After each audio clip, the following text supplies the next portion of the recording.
Kira-kira saya Wahabi apa NU? Saya Syiah apa NU? Kalau ada Nawazil pada hari ini ditemukan bukti bahwa klan Ba'alwi bukan cucu Nabi, ditemukannya saat ini, jangan tanya Mbah Hasyim Asy'ari yang sudah tiada, jangan tanya kepada Mbah Khalil Bangkalan yang sudah tiada, jangan kemudian NU organisasi kita katanya yang menjadi pendirinya juga orang luar. Mbah Hasyim katanya disuruh-suruh doang. Ini kebanggaan kita terhadap jati diri bangsa Indonesia sendiri. Anak-anak Nusantara akan menjadi luntur di masa depan. Anak kita hanya akan mengenal kita sebagai para pecundang yang memalukan.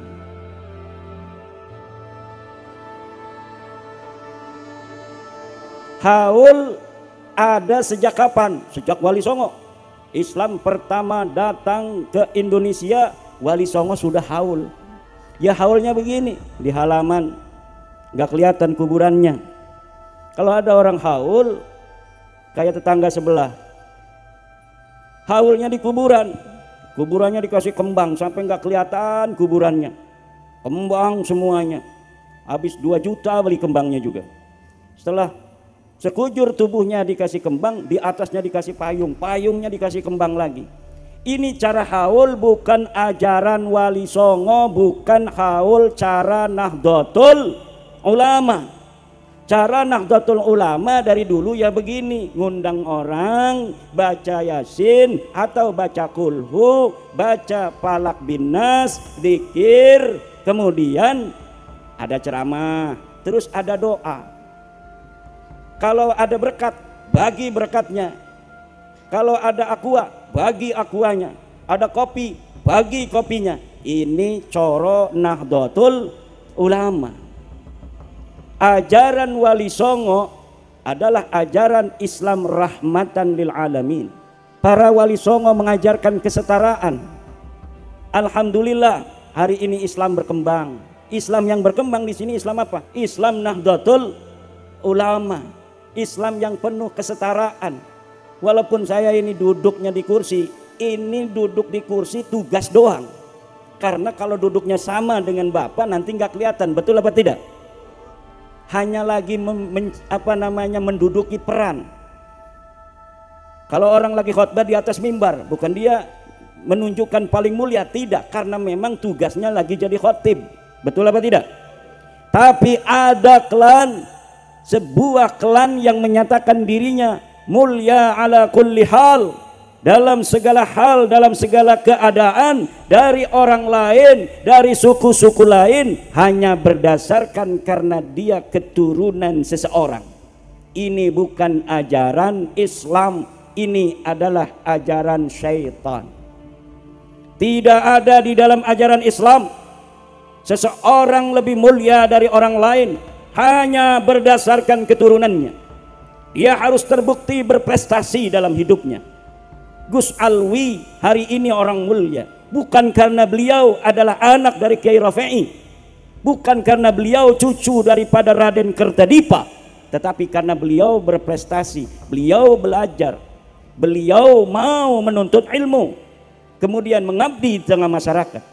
Para kiai menjadi kiai bukan hanya karena dia anak kiai, tetapi karena ilmu yang dimilikinya dan dharma baktinya kepada masyarakat dan takwanya kepada Allah Subhanahu.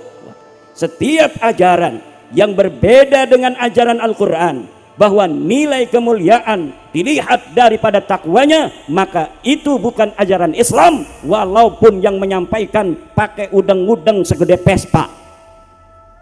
Itu bukan ajaran Islam. Ajaran Al-Quran sudah jelas. Kemuliaan berdasarkan takwa, tinggi pangkat berdasarkan ilmu. Yarfa'illahu alladhina amanu minkum walladhina utul ilma darajat. Hadis Nabi mengatakan la fadla li arabiyyin ala ajamiyyin. Tidak ada keunggulan bagi orang Arab terhadap orang ajam, apalagi hanya orang-orang yang mengaku Arab tapi tes DNA-nya bukan tes DNA Arab. Maksudnya apa tepuk tangan itu? Maksudnya apa tepuk tangan? Seneng apa setuju? Atau mancing-mancing saya bicara nasab? Ngomong nasab apa enggak nih malam ini? Ngomong nasab apa tidak? Nanti ada yang marah. Nanti saya dikasain Yahudi pesek. Nanti saya katain begal nasab. Nanti dikatain Wahabi. Nanti dikatain Khawarij. Kira-kira saya Wahabi apa NU? Saya Syiah apa NU? Saya iblis apa Muslim? Lah udah orang 40 ngomong sesuatu itu sudah benar. Udah disaksikan 40 orang. Kalau ada orang katanya dengan tulus mengatakan Gus Mukson ini wali ini. Kalau kita berdoa bareng-bareng Bapak, 40 orang berdoa tuh, ngeriung tuh, makanya kalau ngeriung jangan pelit-pelit ngundang orang. Minimal 40 orang. Biar amin-aminnya itu 40 orang. Itu katanya jauh dari tidak dikabulkan oleh Allah Subhanahu. Walaupun gak ngerti amin-amin doang. Yang ngedoakan apa namanya tuh siapa? Kiai. Allahumma sholli ala sayyidina Muhammadin fil awwalin wal akhirin. Amin. Padahal dia nggak ngerti apa-apa. Tapi Allah Maha Penyayang, Allah Maha Pengasih. Doa dia walaupun dia tidak ngerti, husnudzon kepada kiai bahwa kiai berdoanya ini adalah berdoa yang baik untuk dirinya dan untuk yang hadir, maka apa yang didoakan kiai itu akan diberikan juga kepada dia yang ikut. Amin. Bagaimana kalau yang doa itu ada di YouTube, ada di televisi, aminin aja. Kita nggak tahu apakah itu sampai apa enggak. Mudah-mudahan aja sampai. Itu namanya husnudzon kepada Allah. Ana inda dzanni abdi bi. Aku menurut persangkaan hambaku kepada aku. Itu namanya husnudzon kepada Allah. Harus kita husnudzon kepada Allah. Kalau kita lagi acara begini gerimis, wah ini tanda kita yang hajat ini adem. Itu namanya husnudzon billah. Jangan turun hujan kita ada acara, dosa apa nih? Jangan begitu. Kita langsung husnudzon billah. Pasti ada hikmahnya. Husnudzon kepada Allah harus. Husnudzon kepada penipu haram. Husnudzon kepada penipu, udah tahu tampangnya penipu. Dan udah kata tetangganya, awas kalau orang itu datang kamu hati-hati, penipu itu orang. Tiba-tiba datang ke rumah dia, kita husnudzon. Boleh apa tidak kepada orang yang ada qarinah, yang ada dalil bahwa dia penipu? Tidak boleh. Ihtarisu anfusakum bidzanni. Bahkan ada riwayatnya ihtarisu anfusakum bisu'idzan. Jaga dirimu dengan suudzan. Kalau engkau bersuudzon kepada orang-orang yang dipantas disuudzoni, maka engkau akan selamat dari kejelekan orang itu. Orang yang tampangnya itu tampang maling, kita suudzoni, kita akan terlepas dari kejelekannya. Ada tamu tampangnya tampang maling, kita ada HP di meja, kemudian kita mau ngambilin air, HP-nya kita bawa, suudzon kepada dia, jangan-jangan dia maling. Betul apa tidak? Tapi kalau kitanya husnudzon saja, husnudzon kepada maling, orang yang gayanya gaya maling kita husnudzoni. Kita masuk aja ke dapur, kita tinggalkan HP kita di hadapan orang yang tampangnya tampang maling, kira-kira HP kita selamat apa enggak itu? Insya Allah hilang dan kita nanti akan kerok sebagai orang yang beradab.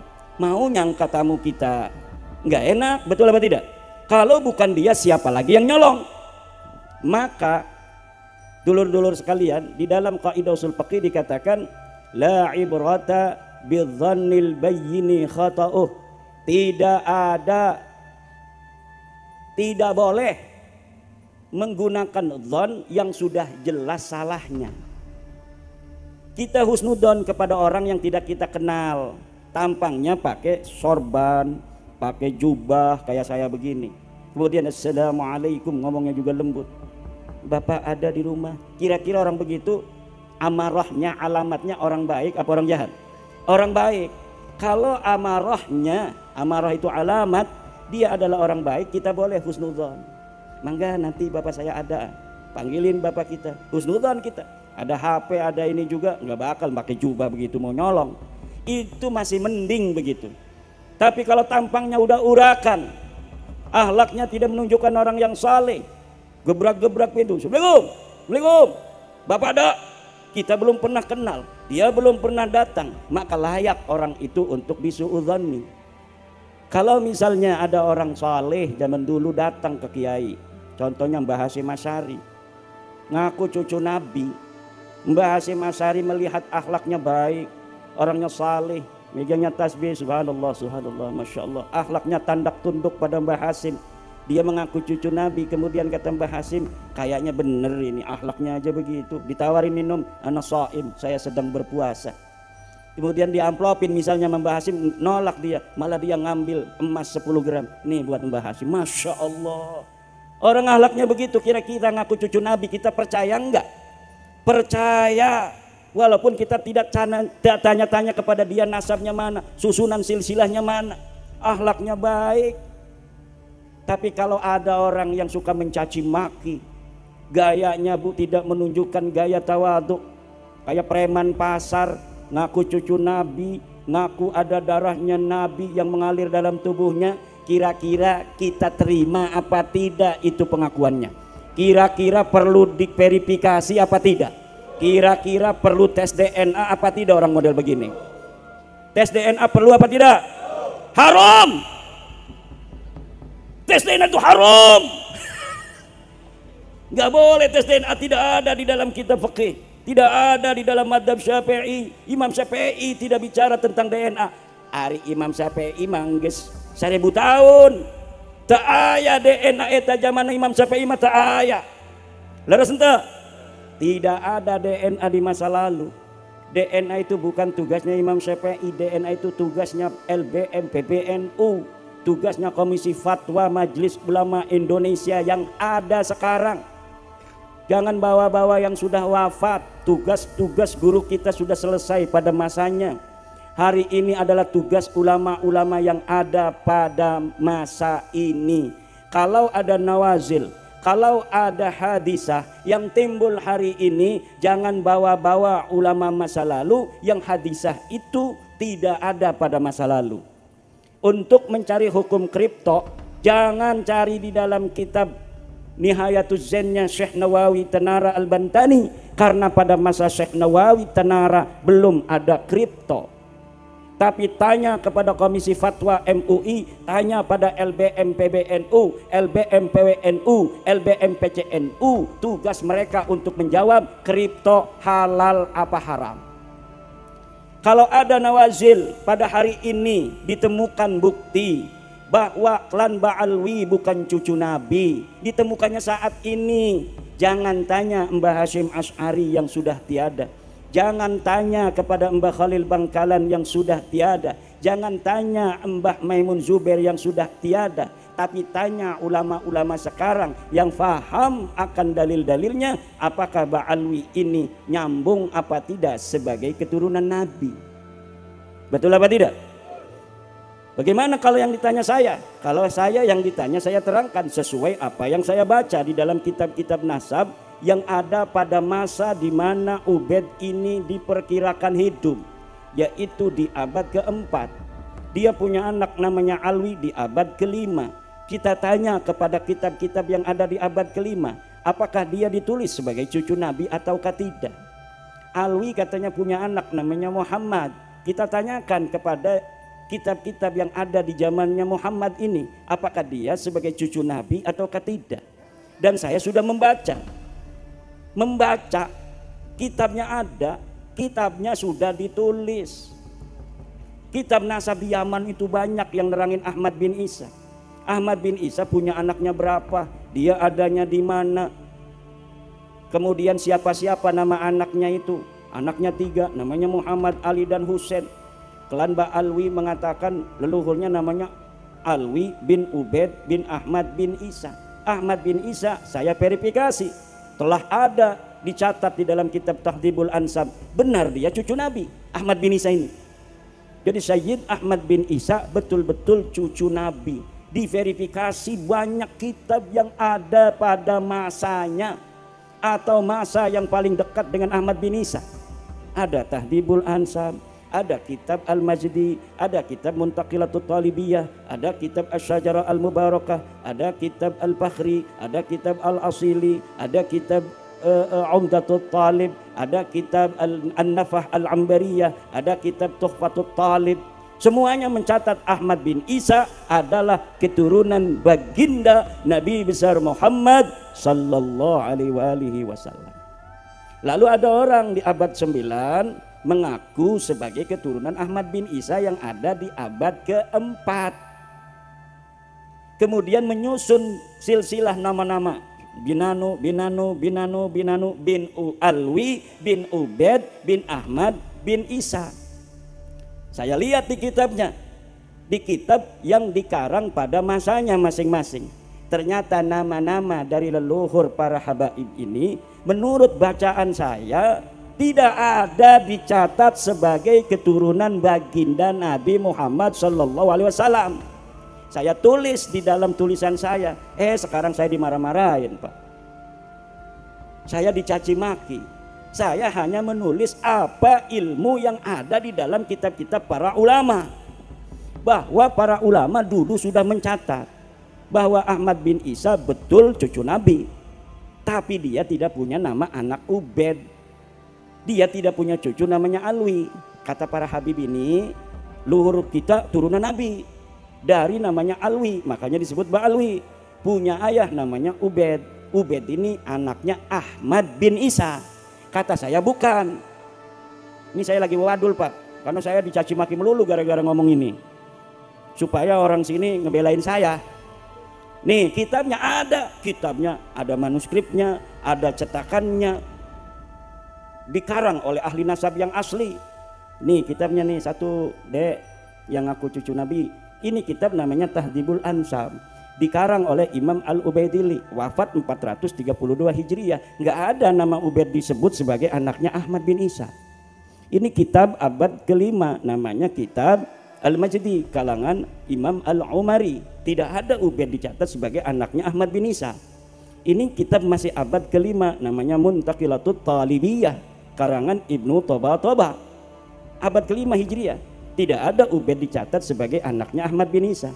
Ini kitab Asy-Syajarah Al-Mubarakah, kitab abad ke-6. Ini kitab Al-Asili, kitab abad ke-7. Ini kitab Al-Fakhri, ini kitab Umdatul Talib, ini kitab An-Nabhah, ini kitab Tuhfatul Talib.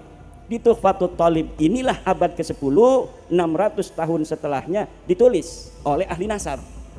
Tetapi keluarga mereka sudah menulis dulu mengakunya di abad 9. Jadi 550 tahun setelah wafatnya yang diaku, baru ada pengakuan dari sekelompok orang bahwa dia keturunan Nabi melalui Ahmad bin Isa. Jadi tidak ada sebelumnya yang nyatet sendiri. Enggak terima, Pak.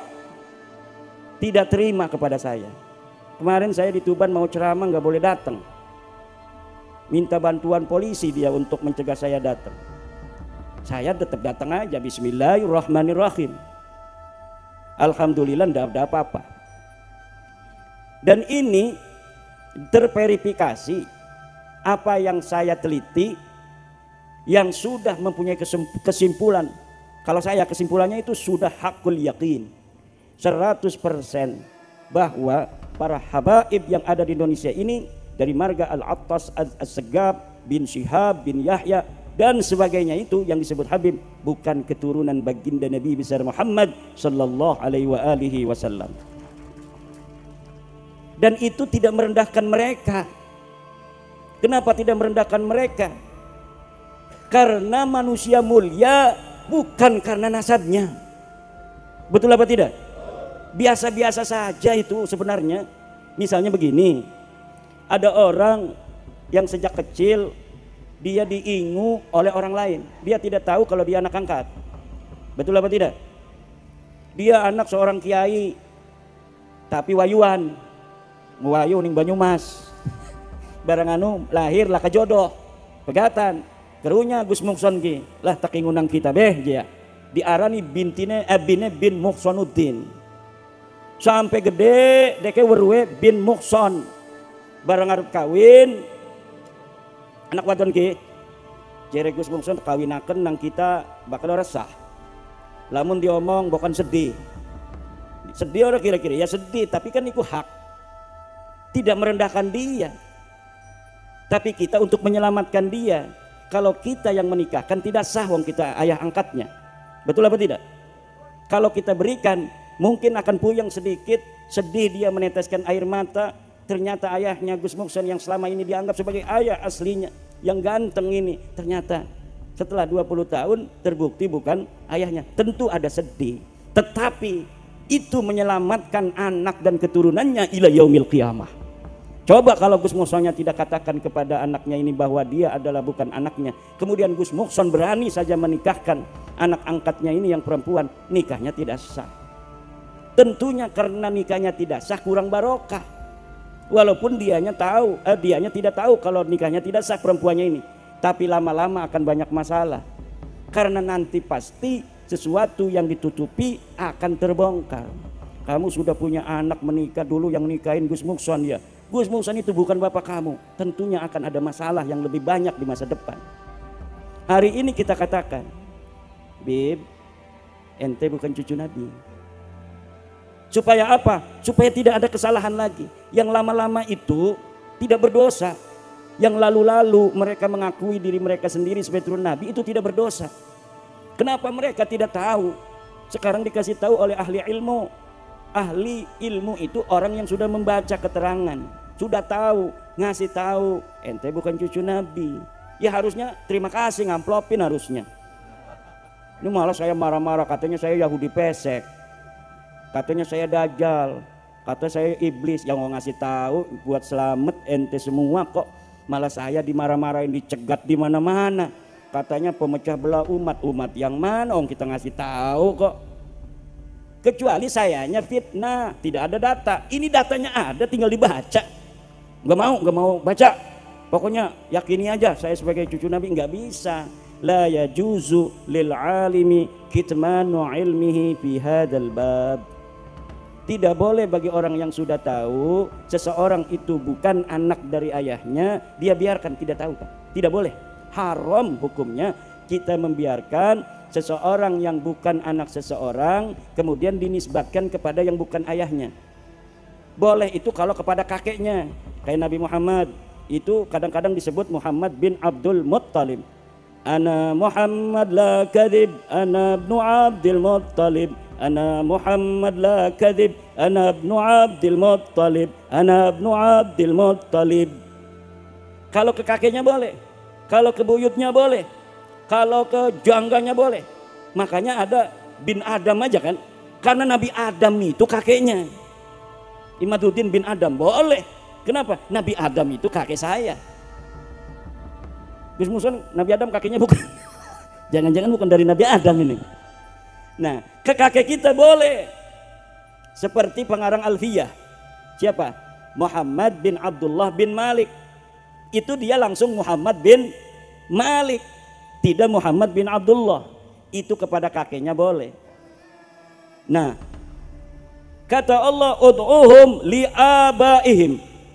Panggil mereka, orang-orang itu dengan nama bapak-bapak mereka. Bapak-bapak itu bapaknya, kakeknya, buyutnya, cangga, wareng, krepek, balung, udeg-udeg, gantung, siwur, terus sampai Nabi Adam. Boleh tuh dia. Kalau dia ada catatan dari Nabi Ibrahim, misalnya Gus Mukson bin Ibrahim, boleh.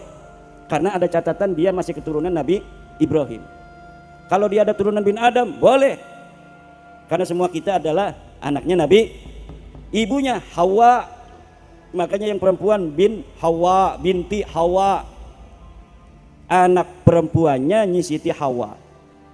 Anak laki-lakinya Nyi Siti Hawa, bin Hawa, binti Hawa. Itu boleh. Bagaimana kalau yang tidak tahu? Fa illam ta'lamu aba'ahum. Kalau kalian tidak tahu nama bapak-bapak mereka, fa ikhwanukum fiddini wa mawalikum. Maka tetap mereka adalah saudara kamu. Walau saudara kita Mbak Alwi ini bukan turun Nabi, kita tetap cinta kok. Betul apa tidak? Kalau yang alim kita harus hormati, betul apa tidak? Ini yang akan kita lakukan. Jangan ada pikiran kalau misalnya sudah tidak terbukti pada cucu Nabi, kita tidak menghormati lagi dia sebagai saudara. Tidak ada bos yang semacam itu. PWI itu tidak begitu. Jangan takut-takut di sweeping. Nggak ada itu PWI pernah ngomong mau nyweeping orang. Nggak ada. Kita ini mengatakan dengan didasari kecintaan kepada sesama umat Islam. Kita membuka ini dengan didasari kecintaan sesama anak bangsa Indonesia. Tidak ada kebencian secara dzati kepada siapapun. Apalagi tentu di antara kita ada yang sudah muasyarah, betul apa tidak? Ada yang bergaul sebagai teman, ada yang teman kantor, betul apa tidak? Ada yang teman sekolah. Masa gara-gara dia bukan cucu Nabi kemudian kita tidak mau berteman dengan dia lagi? Tidak ada begitu. Kita hanya kasih tahu bahwa Anda bukan cucu Nabi, jangan ngaku-ngaku lagi, itu doang, beres. Ayo mari kita yang tadinya biasa ngopi, ngopi lagi. Yang biasanya kita kerja bareng lagi, kalau bisa live dengan Gusmar. Wah, yang lalu biar berlalu, sekarang kita tatap masa depan, kita bangun Indonesia bersama-sama. Wahai para bani-bani Tunggul Ametung, bani-bani Siliwangi, bani-bani apalagi itu Ken Arok, bani-bani Raden Patah, Majapahit dan lain sebagainya. Kami dari Bani Ba'alwi bin Ubaid siap bersama-sama membangun Indonesia ini semakin jaya. Takbir. Itu saja. Setuju apa tidak? Setuju apa tidak? Karena kalau tidak begitu masih maksa-maksa enggak bakal bisa. Ini karena sudah ada tes DNA. Sekarang sudah ada tes DNA. Tes DNA ini seperti sidik jari. Sidik jari orang itu nggak ada yang sama, Gus Heri. Aja meredang-meredang mengkono niku. Joh, matane. Kali si asli mah ganteng je. Sidik jari orang ini walaupun saudara nih, Gus Alwi dengan Sekdes ponakan tuh Sekdes. Sidik jarinya berbeda. Saudara kembar pun sidik jarinya berbeda. Jadi lamun kita nyekel kopi iki nanti. Iki kosong iki apa jawane sih? Iki kan lagi contoh. Nih, ada sidik jari saya di sini. Nih sidik jari nih. Pengen minum barang iman. Ceramah melulu, suara sampai serak. Mampir di Gusmar tadi, suruh ngerekaman dulu lagi setengah jam. Ngecaprak lagi aja. Bismillahirrahmanirrahim. Nah, ini alhamdulillah ada sidik jari saya. Kalau misalnya kata polisi, ini Anda melaporkan apa? Saya melaporkan larutan cap kaki 3 saya ada yang minum. Saya tidak terima. Kenapa? Karena itu diberikan oleh janda muda. Dan janda mudanya saya cinta banget mau ngawinin dia. Tetapi ternyata diambil oleh panitia buat kiai. Kata saya enggak, kata saya kan. Enggak. Kata polisi dilihat. Ternyata benar sidik jarinya Imaduddin Usman. Ketika ada sidik jari ini saya mengatakan, Bapak dari mana tahu bahwa itu ada bekas saya pegang? Berdasarkan mesin pencari sidik jari. Mana mesinnya ini? Haram! Ini mesin haram! Enggak boleh. Tidak ada dalam kitab Fathul Mu'innya. Tidak ada dalam kitab Tuhfatul Muhtadnya. Tidak ada menurut Imam Syafi'inya. Tidak ada di dalam kitab Fiqihnya. Tidak ada dalam Al-Qur'annya.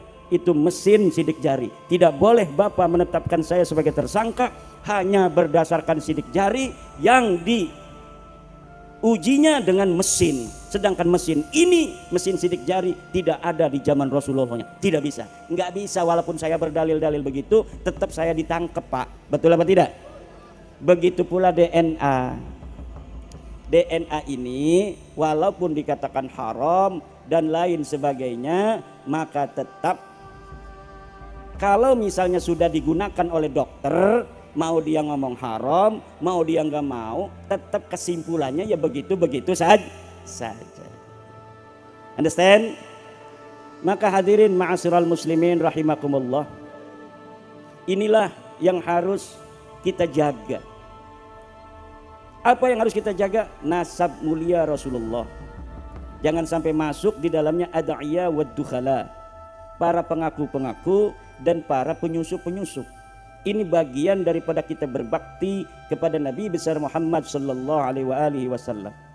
Bagaimana nanti kita berjumpa dengan baginda Nabi Muhammad sallallahu alaihi wasallam jika hanya untuk mengatakan bukan keturunan Nabi, sebagai bukan keturunan Nabi saja kita tidak berani.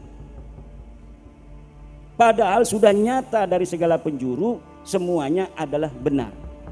Inilah bapak-bapak dan ibu-ibu Hadirin ma'asyiral muslimin rahimakumullah. Termasuk ini Eyang Anggadipa. Betul. Kertadipa. Eyang Kertadipa ini harus dirawat. Yai Rafi'i harus dirawat. Apanya yang harus dirawat? Sejarahnya harus ditulis. Dan tidak boleh nanti ada orang-orang yang kemudian mengklaim Eyang Kertadipa ini misalnya bernasab kepada Anu bin Anu bin Anu, padahal keluarga tidak mengetahui susunan silsilah itu. Jangan-jangan silsilah itu adalah silsilah palsu untuk membelokkan sejarah di masa depan. Karena kalau hari ini kita biarkan sejarah Indonesia ini dirubah, maka masa depan anak cucu kita akan melaknat kita. Anak cucu kita akan melaknat kita. Kenapa? Misalnya para pahlawan-pahlawan itu semuanya nasabnya ke luar negeri. Gak ada yang nasabnya ke Raden Wijaya, gak ada nasabnya yang ke Raden Patah Demak, gak ada yang nasabnya kepada orang-orang Jawa di masa lalu. Semuanya ke luar negeri. Maka nanti anak cucu kita akan mengkutuk kita bahwa kita adalah orang-orang pecundang yang tidak berani menjaga, memperjuangkan anak cucunya. Buktinya apa? Buktinya itu makam-makam semuanya dari luar negeri kok. Yang jadi pahlawan semuanya dari luar negeri, yang jadi pejuang semuanya dari luar negeri, yang mau perang semuanya dari luar negeri. Orang Jawa semuanya tidak ada yang jadi pahlawan. Mereka akan mengutuk kita yang hidup 2024 ini, sedangkan mereka hidupnya bisa jadi 200 tahun lagi. Di mana waktu itu sejarah sudah berubah semua. Sampai bendera Indonesia katanya orang luar negeri yang menentukan. Tanggal 17 Agustus kemerdekaan kita katanya karya orang luar negeri penentuan harinya. Kemudian NU organisasi kita katanya yang menjadi pendirinya juga orang luar. Mbah Hasim katanya disuruh-suruh doang. Ini kebanggaan kita terhadap jati diri bangsa Indonesia sendiri. Anak-anak Nusantara akan menjadi luntur di masa depan. Anak kita hanya akan mengenal kita sebagai para pecundang yang memalukan. Mau bapak-bapak disebut pecundang? Kalau tidak jaga sejarah Banyumas, sejarah Purwokerto, jaga dulu siapa yang jadi bupati. Oh, yang jadi bupati adalah kakeknya Pak Prabowo. Betul apa tidak? Betul apa tidak? Ini yang jadi bupati dulu kakeknya Pak Prabowo, yang sekarang jadi presiden Indonesia terpilih, yang nanti bulan Oktober akan menjadi presiden sah dilantik oleh MPR apa DPR? MPR. Itu orang Banyumas, harus bangga ini orang Banyumas. Pak Prabowo itu turunan orang Banyumas, alhamdulillah. Desa kula Kresek iku mbeke duwe wakil presiden. Kiai Maruf Amin lahir Kresek. Bikin pondoknya di Tenara karena beliau adalah cucu keponakan Syekh Nawawi Tenara, ibunya keturunan Tenara. Jaraknya 12 km. Tapi wong Banyumas wis duwe presiden. Alhamdulillah. Ini menunjukkan harga martabat dari orang-orang Banyumas. Alhamdulillah. Senajan orang nyolok. Misal nyolok tora. Alhamdulillah. Iki suara kula iki kayaknya wis beneran entek iki. Ceramah pirang-pirang tempat, tenaga wis rada apa kurang, mungkin ambil barokah untuk kepada siapa guru kita yang mulia Kiai Rafi'i. Ini saya cukupkan sampai di sini. Mudah-mudahan kita semua penuh barokah. Orang tua kita Kiai Rafi'i akan Allah berikan derajat yang lebih mulia di sisinya. Dan semoga keturunannya akan Allah angkat derajatnya. Dan kita semua yang hadir akan Allah berikan kemuliaan, keselamatan dunia dan akhirat. Kita dan anak cucu kita ila yaumil qiyamah. Wallahu huwal muwaffiqu ila aqwami thariqin. Wassalamualaikum warahmatullahi wabarakatuh.